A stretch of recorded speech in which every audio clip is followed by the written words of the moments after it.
ওয়ালাইকুম রাহমাতুল্লাহি ওয়া বারাকাতুহু। আলহামদুলিল্লাহি তাআলাল কাদির আহমাদুহু সুবহানাহু লাহুদ দুনিয়া ওয়াল আখিরা ওয়া ইলাইহিল মাসির। والصلاة والسلام على نبينا محمد وآله وصحبه أجمعين أما بعد। আমরা যে বিষয়ে আলোচনা শুনবো, আমাদের ম্যানেজার যে বিষয় বলেছেন তা হলো সমাজ পরিবর্তনে যাকাত আর ক্যাশ ওয়াক। দেখুন, সমাজ আমরা আমাদের এই ৫৬,০০০ বর্গ মাইলের বাংলাদেশের এই সমাজ, আমাদের সমাজে আমরা সরকার বলে ১৬-১৭ কোটি মানুষ, যদিও সরকারের অন্য অনেক এজেন্সি বলে ২০ কোটির উপরে মানুষ। এটা আল্লাহর মেহেরবানি। আল্লাহ আমাদেরকে এই ছোট্ট ভূখণ্ডে এত মানুষ দিয়েছেন, এটা আল্লাহর নেয়ামত। জনগণ আমাদের জন্য নেয়ামত। জনগণকে আমরা কল্যাণে ব্যবহার করব, কল্যাণ দিয়ে সামনে অ্যাডভান্স করব। আল্লাহ তৌফিক দিন, বলেন আমিন। তো আমাদের এই ছোট্ট সোনার বাংলা এর যে সমাজ, এই সমাজে আমাদের এই যদি গভর্নমেন্টের ১৭ কোটি মানুষও ধরি, আচ্ছা তাইলে বাংলাদেশের ১৭ কোটি মানুষের মধ্যে ধনী কয় কোটি? বাংলাদেশে একটা পরিকল্পনা মন্ত্রণালয় আছে না? এরা কিন্তু সব ব্যাপারে এই পরিকল্পনা, মানে পঞ্চবার্ষিক পরিকল্পনা, আমাদের রাষ্ট্রীয় উন্নয়নের পরিকল্পনা, বাজেটের পরিকল্পনা, এবং পরিকল্পনা করার জন্য তাদের কাছে পরিসংখ্যান আছে, সবকিছুর কত কি আছে। তো বাংলাদেশে ধনীর যে বাস্তবতা, যদিও পৃথিবীর ধনীর বাস্তবতা বললে আমার একটা ছোট্ট অভিজ্ঞতা বলি। আমি কয়েক মাস আগে আমেরিকা গিয়েছিলাম একটা অর্থনীতির কনফারেন্সে। কেমব্রিজের এক বিখ্যাত অর্থনীতির শিক্ষক তিনি বলেছেন, সারাটা পৃথিবীর টোটাল সম্পদের অর্ধেকটা মাত্র ২৬ জন মালিক। কয়জন? বিশাল পৃথিবীর সম্পদের অর্ধেকটার মালিক কয়জন? বাংলাদেশে পাকিস্তান আমলে বলতো ২২ পরিবার, নাকি ভাইজান? হ্যাঁ, আপনারা যারা মুরব্বী, পাকিস্তান আমলে বলতো ২২ পরিবার বাংলাদেশের ধনী।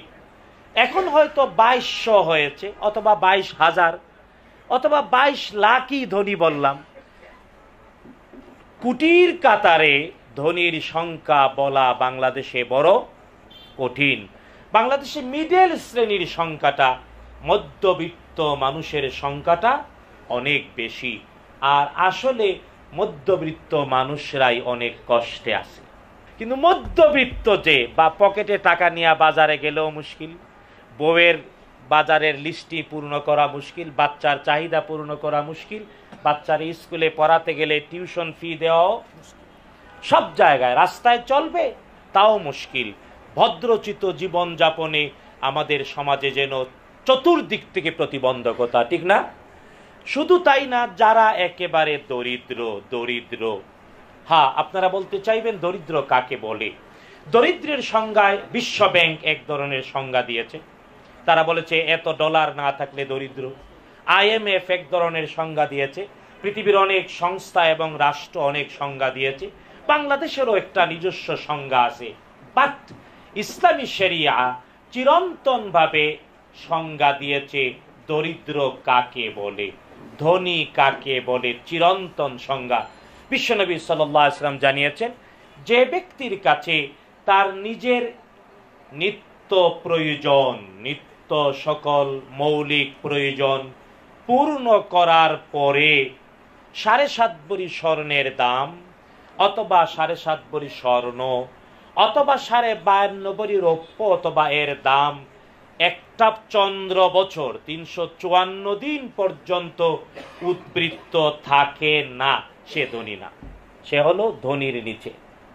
বিশ্বনবী বললেন, আর ধনী ওই ব্যক্তির নাম যার সকল মৌলিক প্রয়োজন পূর্ণ করার পরে একটা বছর ৩৫৪ অথবা ৩৫৫ দিন পর্যন্ত উদ্বৃত্ত থাকে ৭.৫ ভরি স্বর্ণ, অথবা 52.৫ ভরি রৌপ্য, অথবা এর সমপরিমাণ সম্পদ একটা বছর পর্যন্ত উদ্বৃত্ত থাকে, তার নাম ধনী। তার নাম, সুবহানাল্লাহ বলবেন না?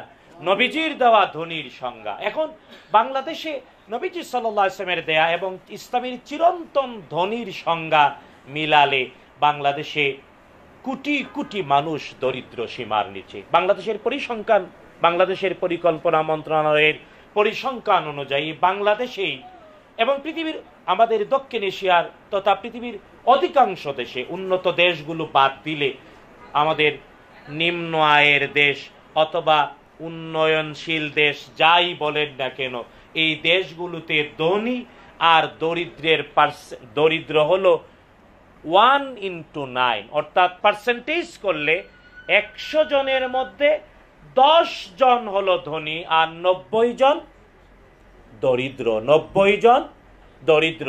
আমাদের বাংলাদেশেও এই বাস্তবতাটাই স্পষ্ট হয়ে ওঠে। আপনি বাংলাদেশে যদি বিশাল 16 কোটি জনগোষ্ঠীর মধ্যে নিজেকে মেলে ধরেন, তাহলে দেখবেন এদেশে মাত্র 100 জনে 10 জন হয়তো ধনী, 90 জন।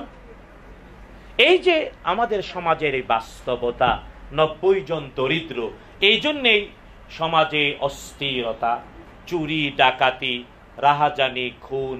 মাত্র 100 টাকা, 200 টাকা, 500 টাকা, 1000 টাকার জন্য খুন হয়, মারামারি হয় না? বাংলাদেশে হচ্ছে না, এগুলো আপনারা সবাই জানেন। এই যে দরিদ্র মানুষ, দারিদ্রতাটাই হলো সকল সমস্যার মূল কারণ। নবীজি সাল্লাল্লাহু আলাইহি ওয়াসাল্লাম 1450 বছর আগে বলে গিয়েছেন, কাদাল ফিকরু আইয়াকুনা কুফরান। দারিদ্রতা এমন কি মানুষকে কুফরিতে নিয়ে যায়। দারিদ্রতা মানুষকে কুফরিতে নিয়ে যায়। তাই দারিদ্রতা থেকে মুক্ত হতে গেলে, সমাজটাকে শান্তিতে ভরে দিতে গেলে, আমাদের এই সোনার বাংলাকে সত্যিই যদি সোনার বাংলা বানাতে চাই, তাইলে ইসলামের একটা জিনিস যদি কায়েম করি, এর নাম যাকাত। এর নাম যাকাত। যাকাত যদি ঠিক মতো কায়েম করি, আল্লাহর কসম সোনার বাংলা সত্যিই হবে, সত্যি সোনার বাংলা। জাতীয় সঙ্গীতের সোনার বাংলা বাস্তবেও সোনার বাংলা হবে। কারণ কেউ যখন দরিদ্র থাকবে না, অপরাধ কমে যাবে। এই যে যাকাত আমাদের সোনার মানুষ বানাবে।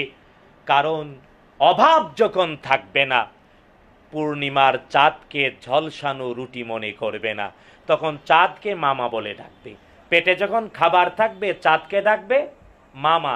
আসলে সমাজের সবচাইতে বড় সমস্যা দারিদ্রতা, নবীজিও বললেন। তাই এই পৃথিবীর অনেক মতবাদ আছে। অর্থনীতিতে 2টি মতবাদ পৃথিবী দেখেছে, একটি সমাজতান্ত্রিক অর্থ ব্যবস্থা আর একটি পুঁজিবাদী অর্থ ব্যবস্থা। পুঁজিবাদ ব্যর্থ হয়েছে, আজ অর্থনীতির ধস এর প্রমাণ। সমাজতান্ত্রিক অর্থ ব্যবস্থা তার জন্মভূমিতে ধ্বংস হয়েছে। আজকে পৃথিবীর অনেক রাষ্ট্র বলে সমাজতান্ত্রিক ফিলসফি নিয়ে চলে, বাট অর্থনীতিতে পুঁজিবাদ। চায়না, কোরিয়া, আরো নাম বলতে পারি। কিন্তু বন্ধু, পৃথিবীতে একমাত্র অর্থ ব্যবস্থা দিয়েছে ইসলাম।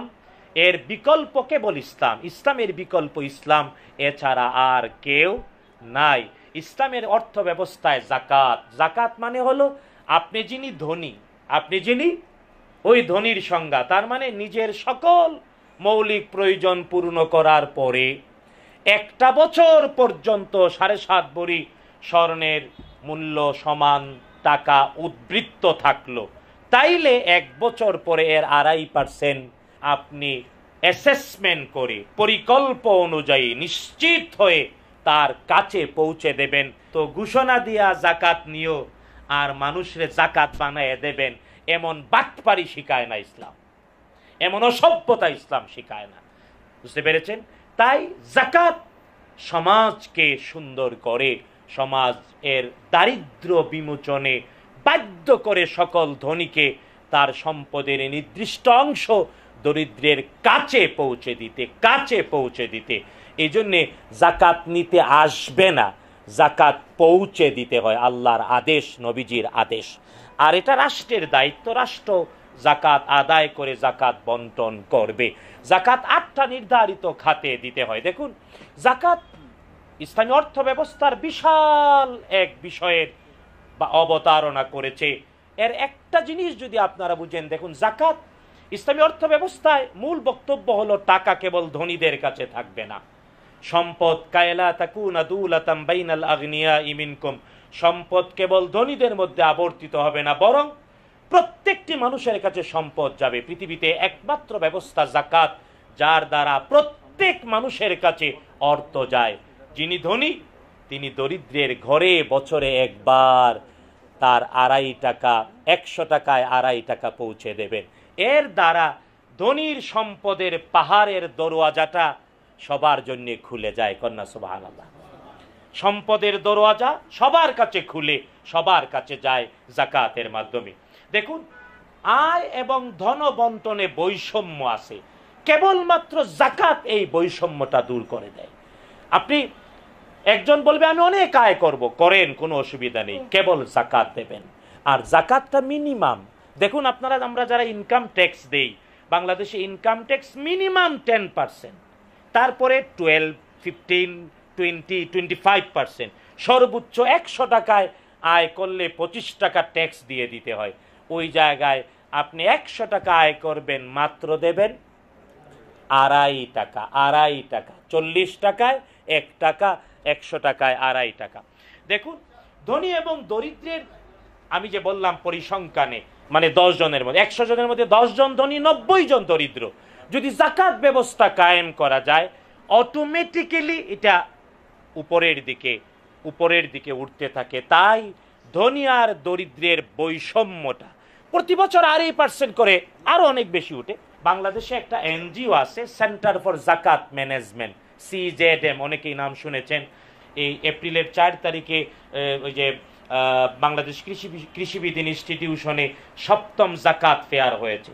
বাংলাদেশের পরিকল্পনা মন্ত্রীও এসেছিলেন, মাননীয় অর্থমন্ত্রী এসেছিলেন, তারাও এই ব্যাপারে, এবং বাংলাদেশের NBR এর প্রাক্তন 3 জন চেয়ারম্যান আমাদের সাথে কাজ করেন।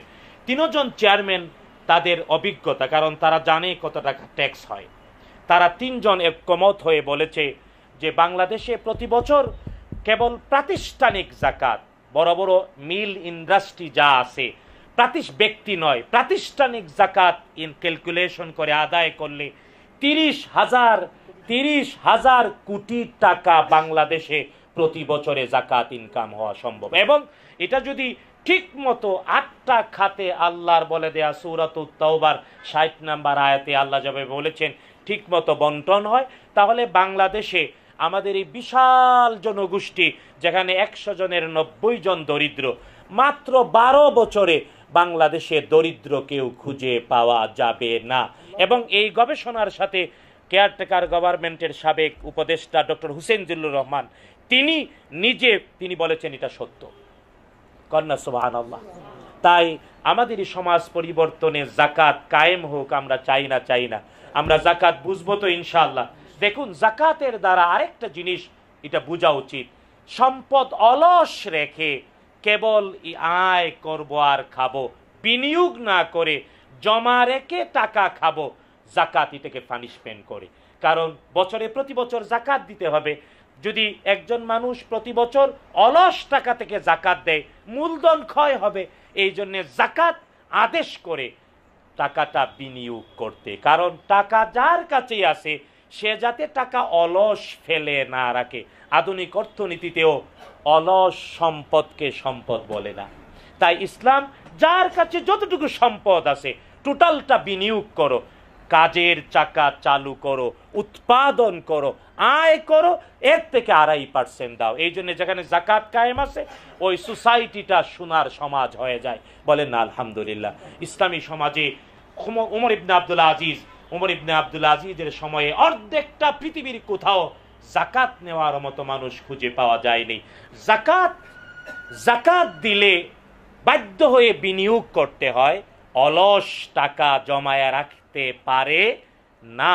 তাই জাকাতের দ্বারা শুধু তাই না, দেখুন, জাকাত যাদেরকে দেয়া হয় দরিদ্র, পৃথিবীর সব অর্থনীতিবিদরা একমত, যারা প্রান্তিক মানুষ, দরিদ্র সীমার নিচে, এদের ভোগ্য চাহিদা বেশি। সমাজে দরিদ্র সীমার নিচে যারা বাস করে, পৃথিবীর সব অর্থনীতিবিদরা একমত, এদের কাছে টাকা গেলেই ভোগ করে। আমরা ধনীরা খালি জমা করি, খালি আমার ম্যানেজারে জিজ্ঞেস করি কত হইল অ্যাকাউন্টে। এটা অর্থনীতিবিদদের কথা, চিরন্তন সত্য। ধনীরা কেবল জমাতে চায় আর দরিদ্ররা ভোগ করতে চায়। তাই জাকাত যখন আপনি দেবেন, দরিদ্রের কাছে টাকা গেলে সে টাকাটা নিয়ে তাড়াতাড়ি মার্কেটে যায়। মার্কেটে গেলে মার্কেটের চাহিদা, ডিমান্ড তৈরি হয়, আর ডিমান্ড তৈরি হলে আপনার ফ্যাক্টরির উৎপাদন বাড়বে, মার্কেটিং সেল বাড়বে। এই জন্যে আল্লাহ তাআলা যে বললেন জাকাত দিলে টাকা বাড়ে, এটা আজকের বিজ্ঞান দিয়ে প্রমাণিত। কন্যা সুবহানাল্লাহ।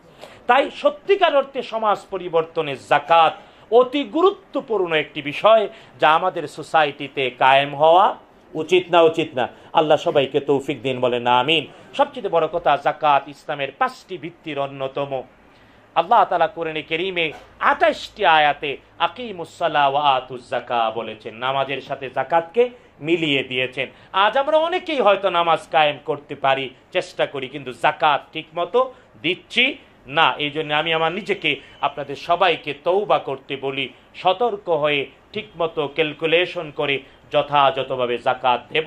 সরকারেরও দায়িত্ব জাকাত কালেক্ট করে বিলি বন্টন করা, সরকারও এটা করুক, আমাদের দাবি। আমাদের এই সোনার বাংলাকে আমরা সোনার বাংলা করতে চাই, তবে আমরা ইসলামের দেয়া বিধি, আর্থিক ব্যবস্থাপনা, জাকাত এবং ক্যাশ ওয়াকফের দ্বারা আমরা আমাদের সোসাইটিটাকে সোনারি, সত্যি বাসযোগ্য, সত্যি আদর্শ করে গড়ে তুলব, ধনী দরিদ্রের ভেদাভেদ মুক্ত করে। তাইলে দুনিয়াতেও আমরা সুখ, আখিরাতেও সুখ, দুনিয়ায়ও হাসানা, আখিরাতেও হাসানা হবে। আল্লাহ তাআলা আমাদের বুঝার তৌফিক দিন, আমিন। হাদা মা ইনদি ওয়াল ইলমু ইনদাল্লাহ আলাইহি তাওয়াক্কালতু ওয়া ইলাইহি উনীব। আসসালামু আলাইকুম ওয়া রাহমাতুল্লাহি ওয়া বারাকাতুহু।